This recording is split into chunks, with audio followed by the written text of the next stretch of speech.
The Surgeon General recently was talking about how loneliness is an epidemic. Like, we need every person to get out there and play pickleball for mental health benefits, for physical benefits. So everybody, like, let's do this. Like, pick up a paddle and find your local community.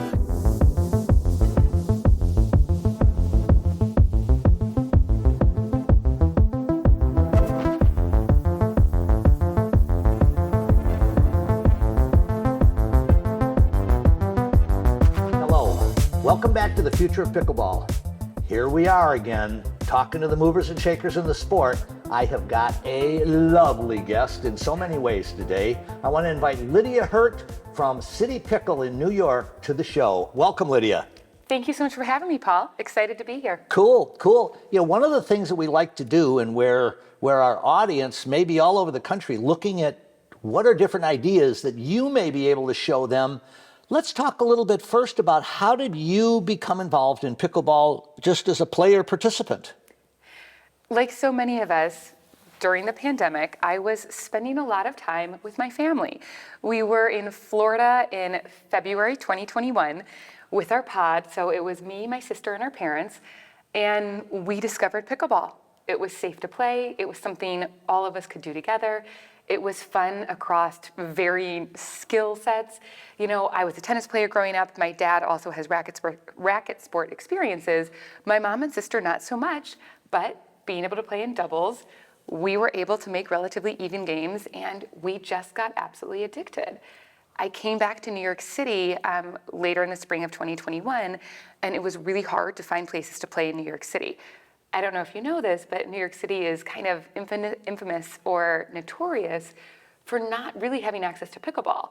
So come back to New York, and I did find an organization, or kind of more of a grassroots group, who would bring pop-up courts, set up in playgrounds, and basically in parks that had any available space. We would temporarily tape out lines, chalk out lines, and once you found these pickleballers, you realized there were so many in New York, and through that, I was motivated to become a little bit of a grassroots organizer in the city. Started my own kind of pickleball network and connections to lift the veil and make pickleball more accessible in New York City and really more discoverable online. And through that experience, and I was always in marketing, through that experience, I connected with the co-founders of CityPickle, who at that point were still in the earlier stages of bringing pickleball to New York City, collaborated with them, and then that built into, you know, this full-time position with CityPickle. Now, two things I want to touch on. You were talking about where I know the New England and the far Northeast are a little bit behind the curve from what those of us that are in places like Florida and Arizona and things like that.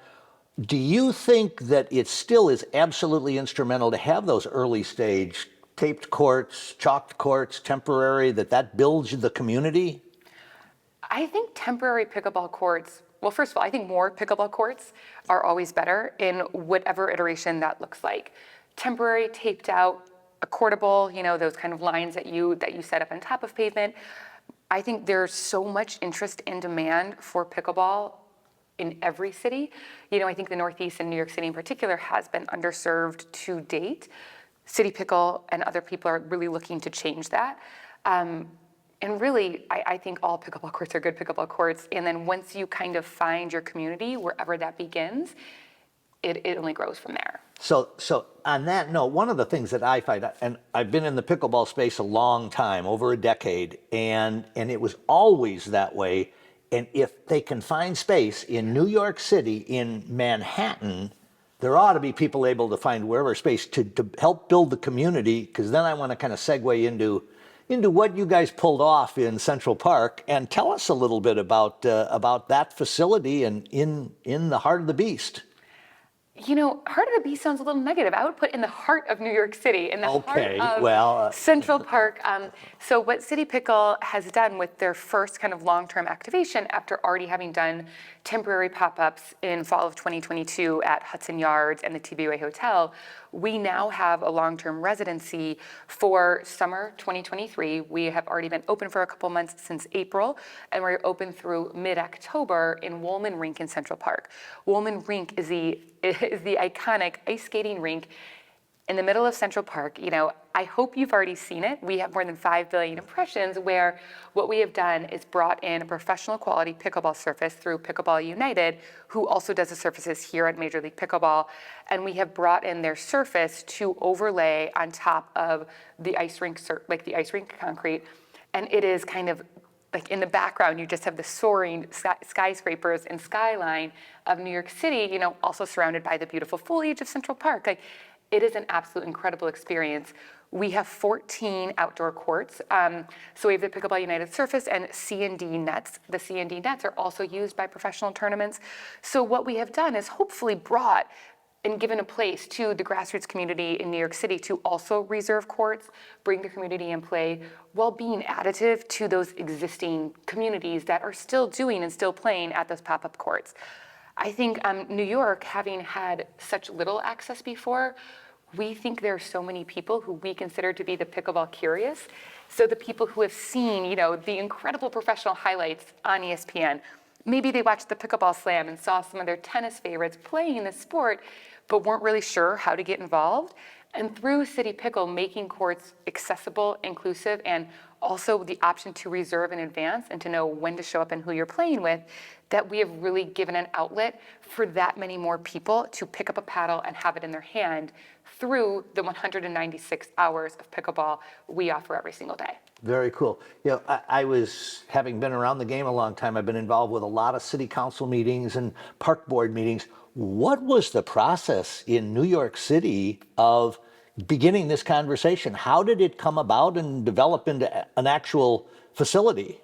So we are in partnership with Wollman Park Partners, who manages the operations of Wollman Rink. So we are working with them through this residency. Wollman Park Partners is made up of Harris Blitzer Sports and Entertainment, Related Company, and Equinox.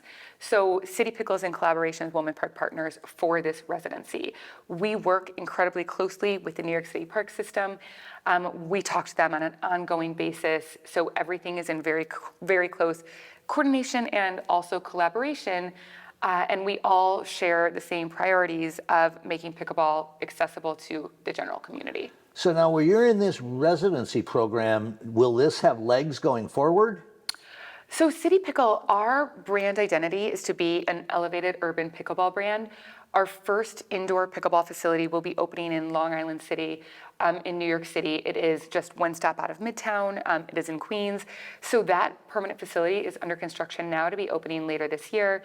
We also are looking to expand further into New York City, into the boroughs, and also into other metropolises.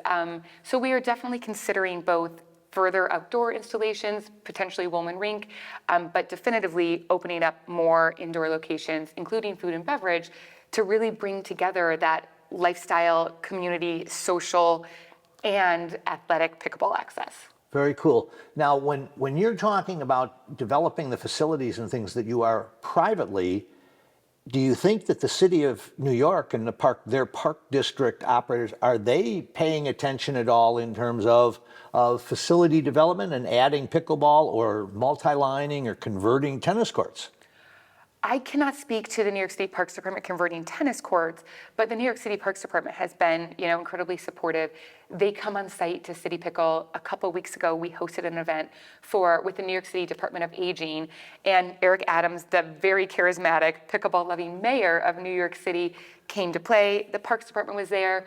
The commissioner of the Parks Department has been on site more than once. So the Parks Department is very aware of the interest, demand for pickleball. Back in my days as more of a community organizer for pickleball in New York City, I was very involved in the West Village community courts. Unfortunately, those have kind of been taken away at this moment. There are still kind of conversations happening. So all to say, the Parks Department is very aware of the interest and demand for more pickleball courts. And I think with everything in New York City, space is at a premium. So everybody is just working together to see what can happen. I know on the Upper East Side, there is a park called Carl Schultz Park, and the New York City Parks Department recently worked with that pickleball community up there to allocate 3 painted out pickleball courts. The nets are still brought in by individual players, but the Parks Department did give that specific location, Very nice. a better infrastructure for pickleball courts. Cool. You know, for any of you that are listening, wherever you are in the country, we've got this hurdle that we're all facing of more facilities are needed. We're overwhelming everything that's out there. Think in terms of what Lydia is talking about, that in New York City, develop a fundamental operation, build your community, and it's just nuts how it takes off from there. I'm really excited to see, because it has been, you guys have been a little bit in the shadow of pickleball, where some of the vibrant snowbird communities and things like that. So it's very, very fun to see what's going on there. That's very exciting. You know, and just to chime in there, so the New York City community, it's always been vibrant. It was just really hard to find. You know, there's a group of players that play in North Meadow Recreation Center, you know, in Northern Central Park, all day, every day. You can always find players there. So New York City, I would say it's always had a vibrant and scrappy pickleball community. Fun. Really popping up these courts, popping up these nets, wherever it kind of makes sense to do so for the community. And CityPickle is really just looking to make it even more accessible, inclusive, and to put a paddle in everybody's hands. Now, I would like to get a little greater depth and definition on CityPickle. What is the purpose and your mission statement, and where are you going with it? CityPickle wants to make pickleball fun, accessible, inclusive. It's been really interesting. You know, Wollman Rink has been our first long-term facility to date. It is just, we are also an events company. You know, it has been incredible to see all the companies and brands who are very eager to incorporate and offer pickleball to their employees, to their communities, whether that is a team building event or a client facing event, or bringing in their own influencers to show their latest athleisure styles. So what we have found is that pickleball really has saturated all the different categories and genres, you know, where it no longer is just reaching kind of any certain demographic or, you know, former tennis players who can't play. Right. And CityPickle is looking to be that elevated urban lifestyle brand where we want people to be able to play pickleball and then walk off the court, order a drink, order a taco, stick around, hang out, whether that is with the friends you came with to play pickleball, the friends you met on the court, or, you know, the people that you just meet, like the people you've met in the past who then become friends that you actually know on and off the court. Yeah, absolutely. I think that social module, you know, one of the things that you're kind of stimulating in my brain right now is I'm in every major market in the United States throughout the year, interfacing with different pickleball things. In the other major markets where you're talking about really hosting events and things that bring a little theater to the sport, is that something that if somebody in Chicago or LA or Dallas heard this and was interested, could they reach out to you guys to kind of figure out what you're doing or get some guidance from you, or maybe even get you to participate with them? You know, I think CityPickle has done a great job to date developing really great brand awareness and a brand identity. We have a really great brand colors, for example. Like, you know, we are bright energy, vibrant, inclusive, accessible, fun, social. So I do think people and brands from any location, you know, we're interested in hearing from you. Is there something that you want to host at one of our locations?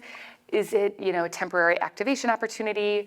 CityPickle is collaborative, you know, with that focus on urban areas.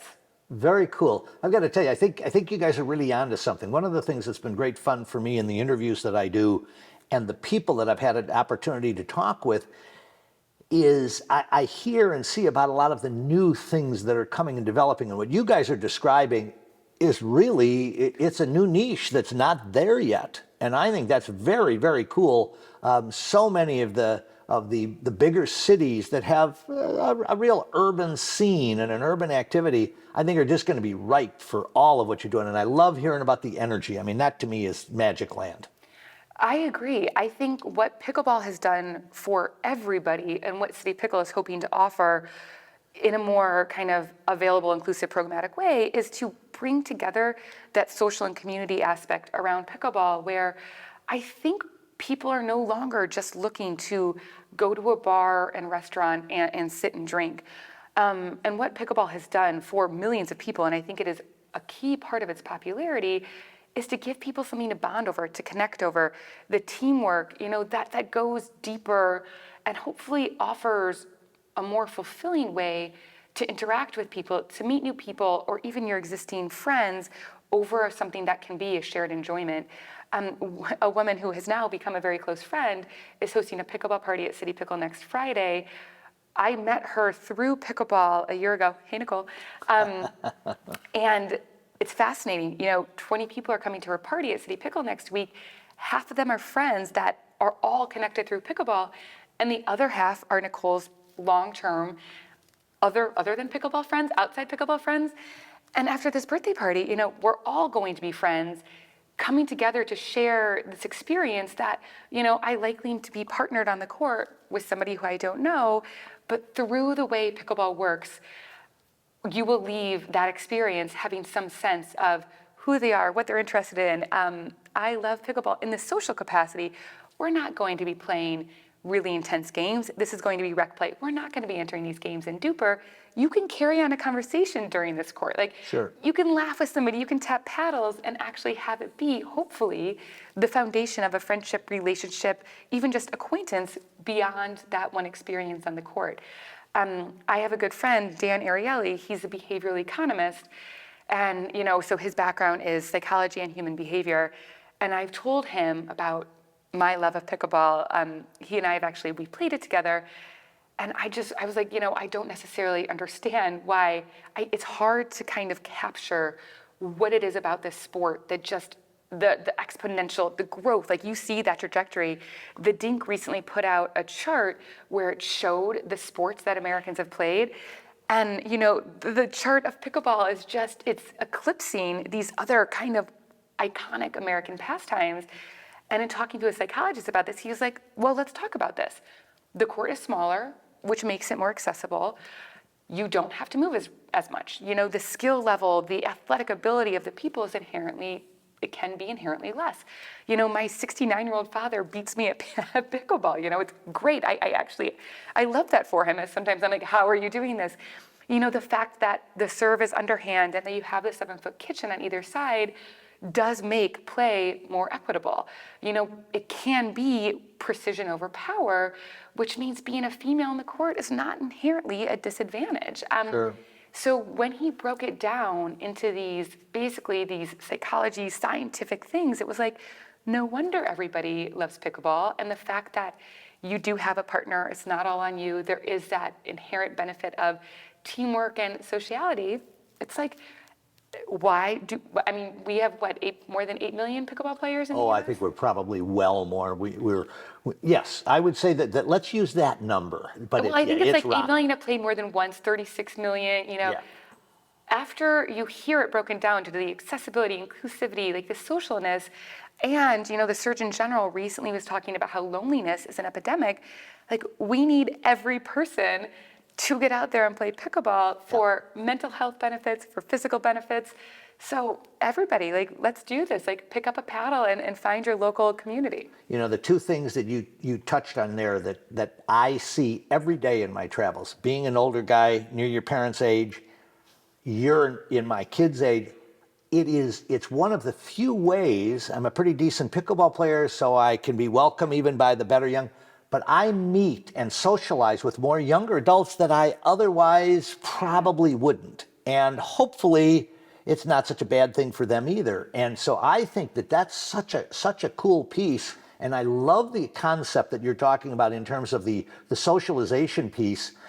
Certainly one of the things, because I travel a great deal, I'm depending on when I arrive someplace, hey, pickleball community, let's get to know each other. And they're always arms wide open.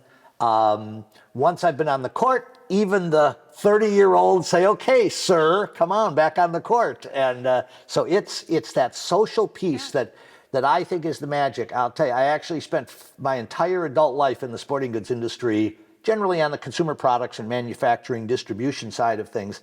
But I saw a lot of rocket ship rides in the sports space.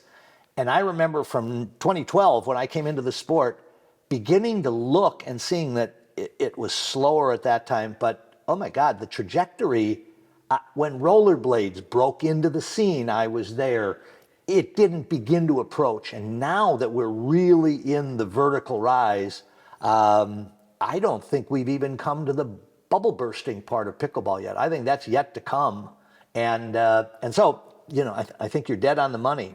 So that being said, one of the things that I like to have my guests kind of throw out their wildest thoughts, fantasies, if there was something different or additional or something about pickleball that you would like to see come or you think would benefit pickleball in the future, any thoughts or ideas? I think pickleball, just the more inclusive it can possibly be. At CityPickle, we work with a lot of community programs. Catherine Hedden is our fantastic director of community outreach. And it's just been incredible, the organizations and people that she has brought on the court. We've had, so at CityPickle, community organizations that come include, the YMCA, Solutions Now. We've had challenged athletes come several times, and that is anybody from athletes actually in wheelchairs playing pickleball to the visually challenged athletes. So I do think the more kind of adaptations and adjustments that pickleball can make to continue to find more players, the better it can be. A challenge I see with the limited pickleball courts sometimes available in communities is that, in New York City, we often will play 4-on, 4-off. If you're playing on the community courts that are not reserved in advance, that are purely open play, you will have people with their paddles down that are 4.0 players with total beginners. And I do think that can be frustrating for everybody. Sure. And that is what, I'm really hoping the rise in Duper, like the rise in kind of the adoption of these ranking systems, and not to say that people should not play across different rankings, but just so that there is that shared understanding of like, okay, I'm a 3.0, I'm a 3.5, I'm a 2.5, or, I'm assuming the way you speak, you're likely to be a 4.0 plus, just so that there is that mutual understanding of when people go on the court, what that level of play is, and basically like how serious and how intense every player should be. And I think that actually the more democratic the sport gets in that way. And also I've seen experience, I personally experienced it myself with sandbagging at tournaments, which who is that fun for? So I think the more pickleball rankings can kind of even out. And I agree, we are still so new in the sport that it is still a little bit of wild, wild west where like, how many games does it actually need for you to have an accurate Duper rating, for example? So I'm really eager to see where that technology and that adoption continues to grow. Yeah, it is interesting. I've been around Steve and all of the things that he's done with Duper from the beginning, and I came from a 50-year lifetime in the tennis world. So ratings, sandbagging, all of those things, they're really germane in every sport, in everything that there's rec competition. I think it's going to sort itself out here pretty quickly.